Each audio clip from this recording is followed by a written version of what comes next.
تو وہ جب اس قافلے میں سفر میں چل رہی تھی تو وہ نوجوان بھی اس کے پیچھے پیچھے اسی قافلے میں سفر کرنے لگتا ہے۔ جب وہ سفر میں اس قافلے میں اس کے ساتھ جاتا ہے تو جب قافلہ ایک جنگل میں پہنچ جاتا ہے، رات ہو جاتی ہے، تو وہ قافلہ وہیں پر پڑاؤ ڈالتا ہے اور وہیں پر رات گزارنے کے لیے بیٹھ جاتے ہیں۔ تو رات کے وقت وہ نوجوان سب لوگوں کو سونے دیتا ہے، اس کے بعد چپکے سے اس خواتین کے، اس عورت کے خیمے میں آ جاتا ہے اور آ کر کہتا ہے کہ میں تم سے بہت محبت کرتا ہوں۔ جب یہ جملہ وہ اس سے کہتا ہے تو وہ کہتی ہے کیا تم نے دیکھا کہ پورا کا پورا قافلہ کہ لوگ کوئی جاگ تو نہیں رہا ہے، جاؤ دیکھ کے آؤ۔ تو وہ جاتا ہے، بڑی پھرتائی کے ساتھ وہ جا کر دیکھتا ہے کہ کوئی جاگ تو نہیں رہا، مگر جب وہ وہ نوجوان سب لوگوں کو سونے دیتا ہے، اس کے بعد چپکے سے اس خواتین کے، اس عورت کے خیمے میں آ جاتا ہے اور آ کر کہتا ہے کہ میں تم سے بہت محبت کرتا ہوں۔ جب یہ جملہ وہ اس سے کہتا ہے تو وہ کہتی ہے کیا تم نے دیکھا کہ پورا کا پورا قافلہ کہ لوگ کوئی جاگ تو نہیں رہا ہے، جاؤ دیکھ کے آؤ۔ تو وہ جاتا ہے، بڑی پھرتائی کے ساتھ وہ جا کر دیکھتا ہے کہ کوئی جاگ تو نہیں رہا، مگر جب وہ لوگوں کو دیکھ کر اس کے قافلے کے اس کے خیمے میں آتا ہے اور آ کر کہتا ہے کہ سارے کے سارے غافل ہیں، سارے کے سارے سوئے ہوئے ہیں، انہیں کوئی خبر نہیں ہے۔ تو لڑکی کہتی ہے سب تو سو گئے، کوئی دیکھنے والا نہیں، کیا اللہ بھی سو رہا ہے؟ تو وہ شخص کہتا ہے نہیں، اللہ نہیں سوتا، اللہ کو اونگ بھی نہیں آتی، بلکہ اللہ تو دیکھ رہا ہے۔ تو لڑکی کہتی ہے تو اللہ تو ہمیں دیکھ بھی رہا ہے، کیا ہم اللہ کے سامنے گناہ کریں گے؟ تو لڑکا تھر تھر کانپنے لگتا ہے اور خوف الہی اس کے ذہن میں آ جاتا ہے اور اللہ سے ڈر کر وہ رونے لگتا ہے اور واپس چلے جاتا ہے اور جا کر وہ پھر توبہ کرتا ہے اور اس گناہ کو چھوڑ دیتا ہے۔ تو اس کا جب انتقال ہوتا ہے تو ایک شخص اسے خواب میں دیکھتا ہے اور خواب میں دیکھ کر اس سے پوچھتا ہے کہ اے شخص، اے نوجوان، آج تیرا حشر کیا ہے، کہ تیری حالت کیا ہے، تو ابھی کیسا ہے؟ تو وہ شخص کہتا ہے کہ میں آج جنت میں ہوں اور اللہ مجھ سے راضی ہے۔ تو وہ کہتا ہے یہ کیسے ہوا؟ کیونکہ لیے دنیا میں نے اللہ سے ڈر کر گناہ کو چھوڑا تو اس کے عوض میں اللہ نے مجھے جنت دے دی۔ حضرت موسیٰ علیہ السلام کے زمانے میں ایک واقعہ گزرا۔ ایک عابد تھا جو بڑا عبادت گزار تھا، اس کے اوپر کسی سبب بڑی مشکلیں آ پڑی اور بڑی غربت طاری ہو گئی۔ غربت کے وجہ سے وہ بیمار ہو گیا اور اپنے گھر ہی میں پڑا تھا۔ تو وہ اپنی عورت سے کہتا ہے کہ جاؤ کسی سے کچھ مانگ کر لا لو کہ گھر میں بچے اور ہم کچھ کھا پی لیں۔ تو عورت ایک تجارت مند، ایک تاجر کے پاس جاتی ہے اور جا کر کہتی ہے کہ ہمارے گھر میں بڑا غربت کا ماحول ہے، بڑی غربت نے ہمیں گھیرا ہوا ہے، آپ سے گزارش ہے کہ آپ ہمیں کچھ عطا کر دیں۔ تو وہ تاجر کہتا ہے کہ میں ایک شرط پر ہی تمہیں عطا دوں گا۔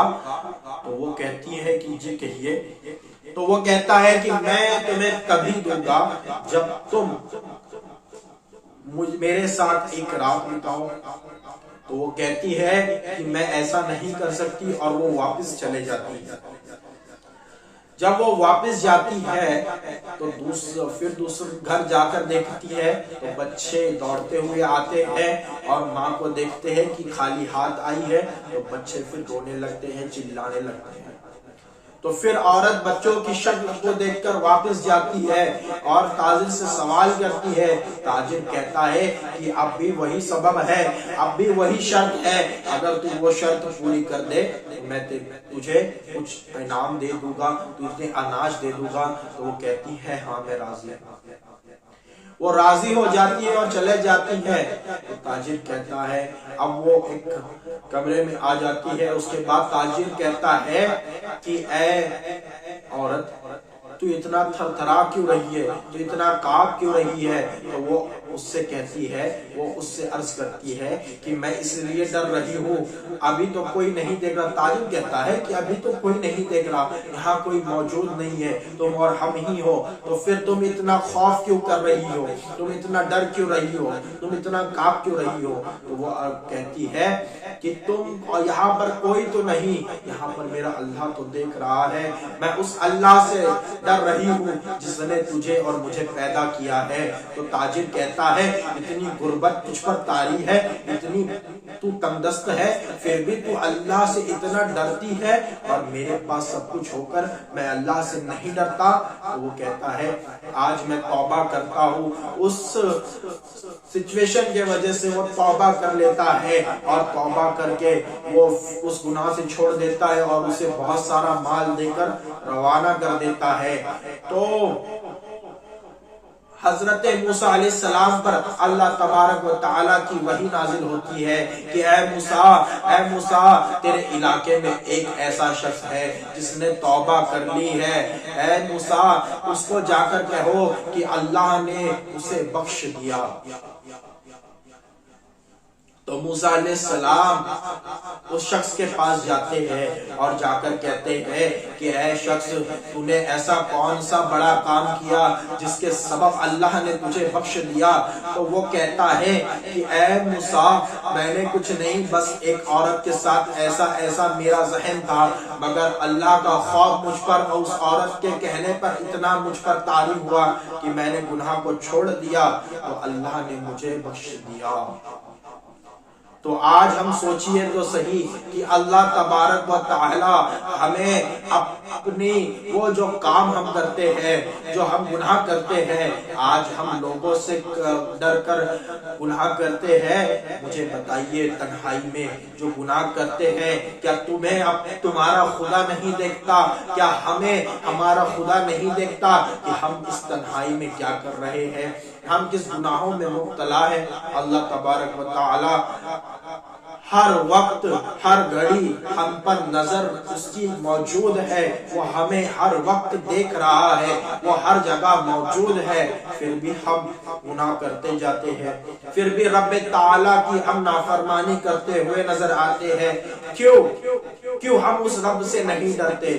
آج مسلمان گناہ بھلے کام کرنے کے لیے کسی لاج میں چلے جاتا ہے، کسی ہوٹل میں چلے جاتا ہے، وہاں کوئی نہیں دیکھ رہا ہوتا ہے، مگر یاد رکھو، جہاں کوئی نہیں ہوتا میرا رب وہاں دیکھتا ہے، میرے رسول وہاں دیکھتے ہیں۔ مجھے بتائیے تو صحیح، جب تمہارے بارے میں تمہارے نامہ اعمال میرے رسول پاک جناب محمد رسول اللہ صلی اللہ علیہ وسلم کے سامنے رکھے جاتے ہوں گے تو ان کے دل پر کیا بیتتی ہوگی؟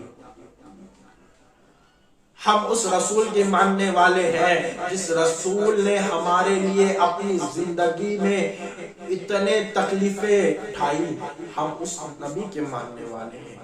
اللہ نے تمام نعمتیں نبی کو عطا کی، مگر نبی نے امتی کو ان نعمتوں کے بعد بھی نہیں بھولا، بلکہ ہر وقت اپنی امتیوں کی فکر میں نبی پاک صلی اللہ علیہ وسلم فکر زدہ ہوتے اور دعائیں کرتے رہتے۔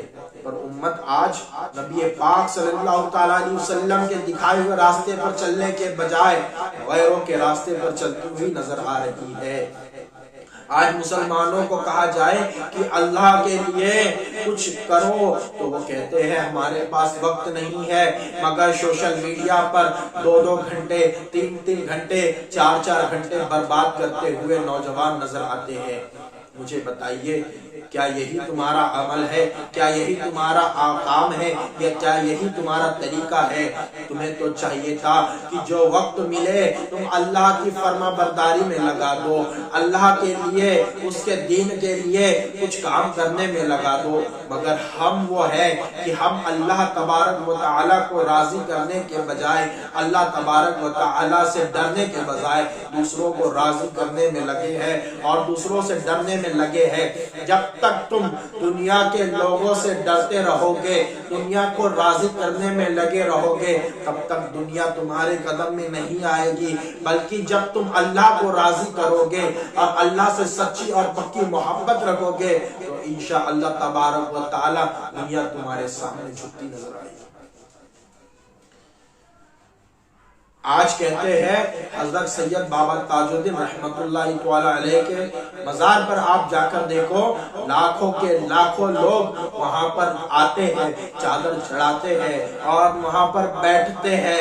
آپ جانیے ان کے پاس کیا دولت تھی، ان کے کیا پاس کیا شہرت تھی؟ نہیں، بلکہ ان کے پاس اللہ کی محبت تھی، اس کے رسول کی محبت تھی، وہ اللہ کا ذکر کرتے تھے، وہ اللہ کی یاد میں مشغول رہتے تھے۔ اسی لیے آج دنیا ان کے پاس جاتی ہے، ان سے محبت کرتی ہے، کیونکہ لیے وہ اللہ والے تھے، اسی لیے دنیا اللہ والوں سے محبت کرتی ہے، دنیا والوں سے محبت نہیں کرتی۔